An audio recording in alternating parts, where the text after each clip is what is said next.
오늘 말씀은 마가복음 13장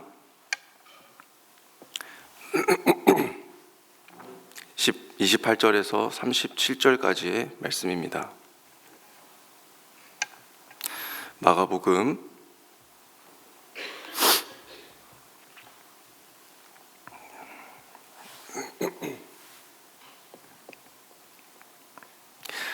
28절에서 37절까지의 말씀을 우리 한 절씩 교독하시고 마지막 절은 함께 읽겠습니다. 무화과 나무에서 비유를 배워라. 그 가지가 연해지고 잎이 돋으면 너희는 여름이 가까이 온 줄을 안다. 이와 같이 너희도 이런 일들이 일어나는 것을 보거든 인자가 문 앞에 가까이 온 줄을 알아라. 내가 진정으로 너희에게 말한다. 이 세대가 끝나기 전에 이 모든 일이 다 일어날 것이다.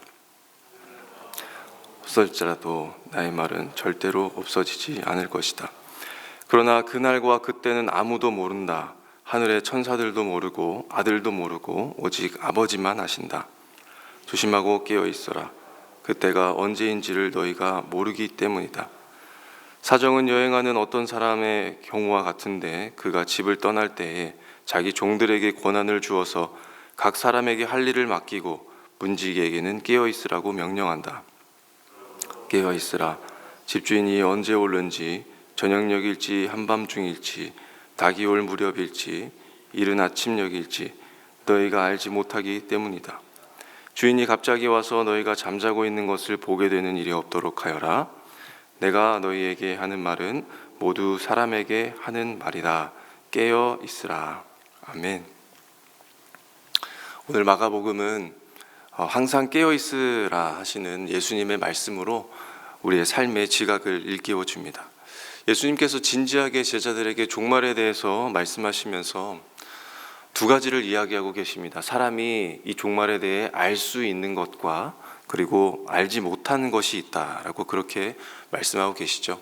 첫 번째 무화과 나무의 그 비유에서 예수님은 가지가 연해지고 잎이 나면 여름이 올 것을 안다라고 말씀하셨습니다. 아마도 제자들이 이 예수님의 말씀을 듣고서는 이 어떤 걸 얘기하고 계시는가, 그리고 그 무화과 나무에서 잎이 나서 여름을 아는 것과 또 종말과는 무슨 큰 연관이 있었을까, 그 사실을 아마도 몰랐을 것입니다. 무화과 나무가 잎을 내면 여름이 가까이 왔다라고 하는 것을 안다. 마치 이것은 다가오는 그 예루살렘의 멸망의 증거, 그 증거를 잎이 나는 것처럼, 그리고 잎이 나면 여름이 오는 것을 확신하는 것처럼 이렇게 확실하게 예루살렘의 멸망의 증거가 보게 될 것이다 라고 하는 예수님의 예언이기도 한 것이죠. 유대인들의 생각에는 이 종말에 대해서 언제가 될까라고 하는 그런 예측들이 많았습니다. 그들의 예측 속에서 한 가지는 성전이 붕괴되거나 또 침략으로 인해서 무너지게 됐을 때에 그때가 종말이지 않을까라는 그런 생각들이 많았습니다. 하나님의 집이 무너졌으니까 망했다고 보는 것이죠. 그러나 예수님은 단순히 이 성전이 망가지는 일로 인해서 하나님의 심판이 내려졌고 또 역사가 끝났다라고 그렇게 생각지 말라라고 하는 것입니다. 그리고 예수님이 말씀하시는 핵심은 이것보다도 31절의 말씀이 되는 것이죠. 하늘과 땅 모든 것이 사라져도 무너져도 너희들이 말하는 그 하나님의 임재를 상징하는 그 성전이 붕괴가 된다 하더라도 무엇을 얘기하는 것입니까? 나의 말은 절대로 없어지지 않는다라고 하는 것입니다. 이게 무슨 의미가 있는 것일까요?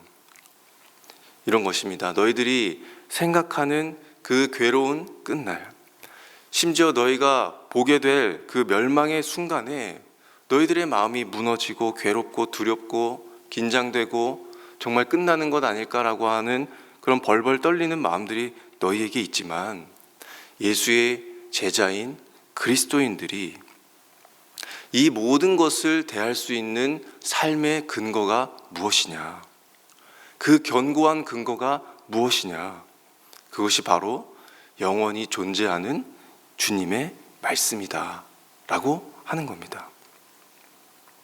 그 예루살렘의 멸망이 실제로는 이 세상의 끝, 마지막 때 그 종말을 뜻하는 것은 아니지만 이미 마지막의 때를 향해 가고 있는 우리의 삶, 그 종말론적인 그 삶을 어떻게 살아갈 것인가에 대해서 예수님이 답해 주신 것입니다. 말씀, 사라지지 않는 그 말씀을 따라 살아가는 것이 우리의 바로 삶이다라고 하는 것을 예수님이 강력하게 우리에게 소망과 희망과 힘과 위로를 던져주시는 메시지라 할 수 있는 것이죠. 두 번째 비유는 우리가 모른다라고 하는 것을 알려주고 있습니다. 무엇을 모른다는 것입니까? 우리가 그날, 그 때가 언제인지를 모른다라고 하는 겁니다. 알 수 없다는 겁니다. 누구도 알 수 없다는 것이죠. 천사도 모르고 예수님도 모르고 오직 하나님만 아신다라고 하는 겁니다. 우리가 여기에서 조금 이상할 수 있습니다. 어떻게 하나님은 아시는데 그의 아들 예수님은 모를 수가 있는가?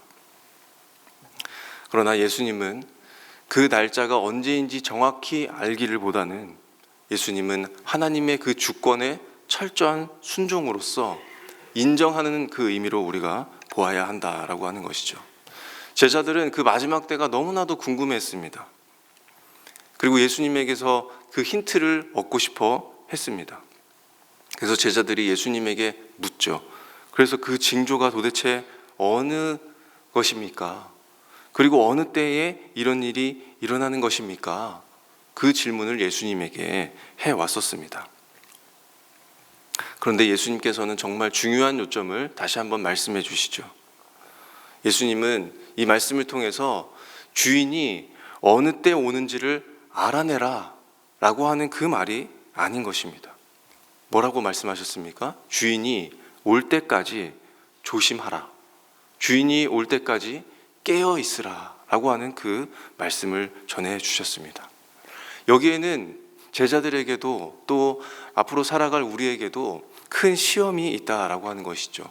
두 가지의 시험입니다. 한 가지는 지금 주인이 없다라고 하는 것이죠. 그리고 한 가지는 주인이 언제 돌아올지 불확실하다라고 하는 점이 우리의 삶의 큰 시험으로 다가온다라고 하는 것입니다. 주인이 없으면 우리의 삶은 어떻게 될까요? 종의 삶은 어떻습니까? 성실한 종도 있겠지만 대부분은 태만해지기 쉽습니다. 주인이 없다 보니 마음이 놓이는 것이죠. 우리가 아이들의 행동에서도 이러한 점들을 쉽게 발견할 수 있지 않습니까? 부모님이 어디 하루 이틀 정도 좀 다녀오면 아이들이 얼마나 좋아할까요? 완전히 자기 세상이 되는 것이죠. 자기가 하고 싶은 거 다 하고 집에 들어오면서 양말을 벗어놓고서는 그 양말은 마치 그냥 발자국처럼 남겨놓고 옷은 아무 때나 내팽개치고 안 씻고 군것질하고 그러다가 이제 부모님이 돌아올 때쯤 돼서 그 도착하기 전에 다 갖다 놓고 치워놓고 마치 아무 일 없었던 것처럼 원래 부모님이 계신 것처럼 다 치워놓지 않습니까? 그런데 그러한 마음으로 하루 이틀, 1년, 5년, 10년 이렇게 있다 보면 종들의 생각은 이제 주인이 안 오는가 싶겠죠.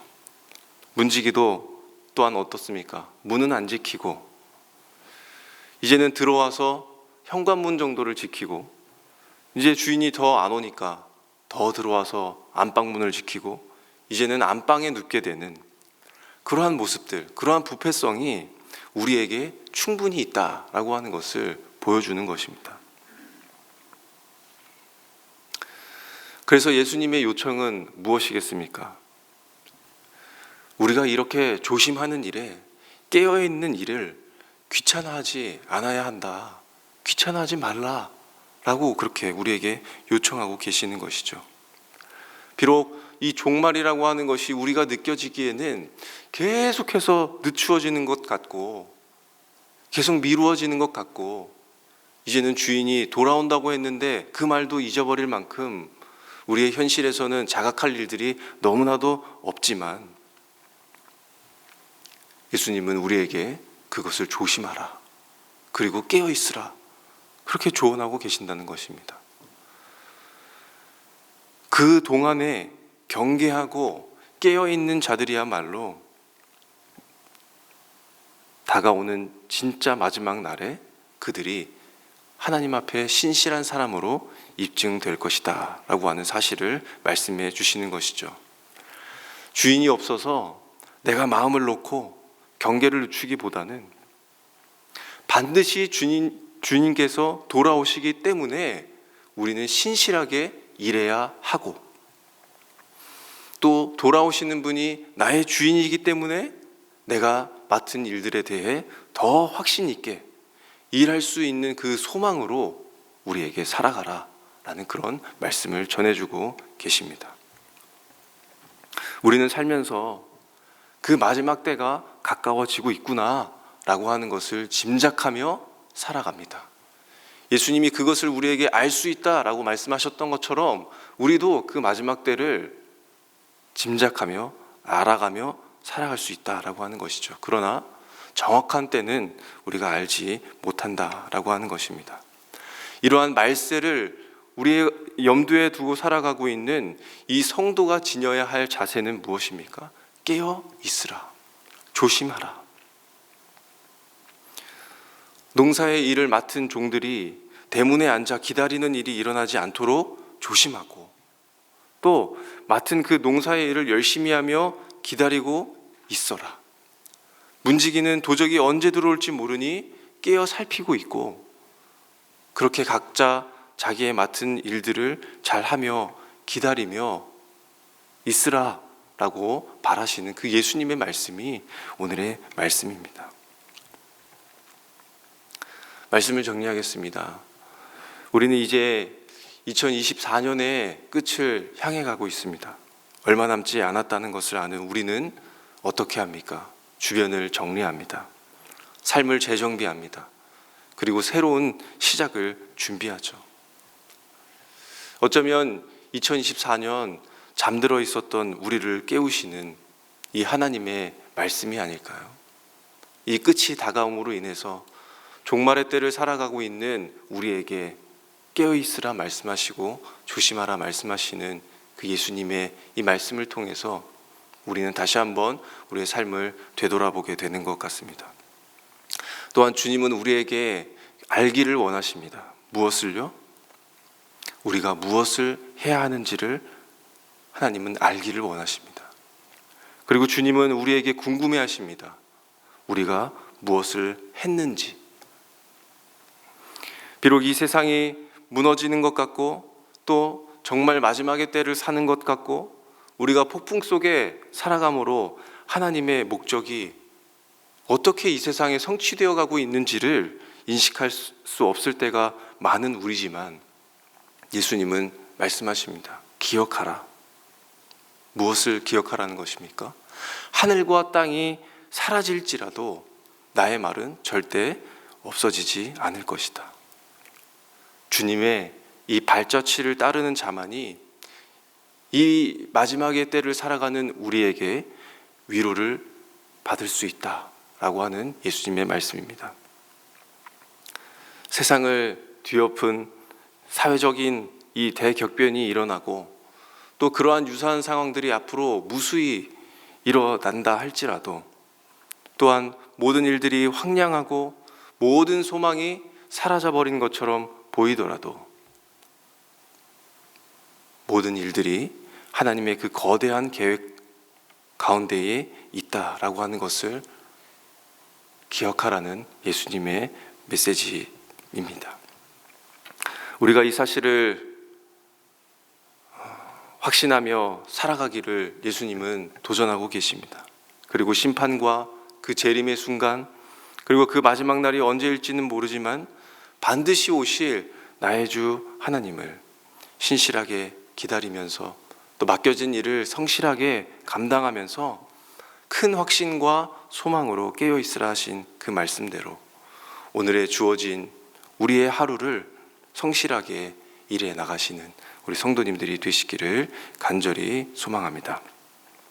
우리 함께 말씀을 기억하며 기도하시고, 또 오늘은 다음 세대를 위해서 기도하도록 하겠습니다. 우리 다음 세대가 현실에만 매달려서 잠깐 그 앞을 내딛는 삶을 보며 살지 아니하도록, 또한 마지막에 그 노후에 그 끝을 보장받으며 살아갈 그 삶을 꿈꾸며 살아가지 아니하도록, 그런 세대로 전락하지 아니하도록 우리 다음 세대를 하나님 붙들어 주시옵소서.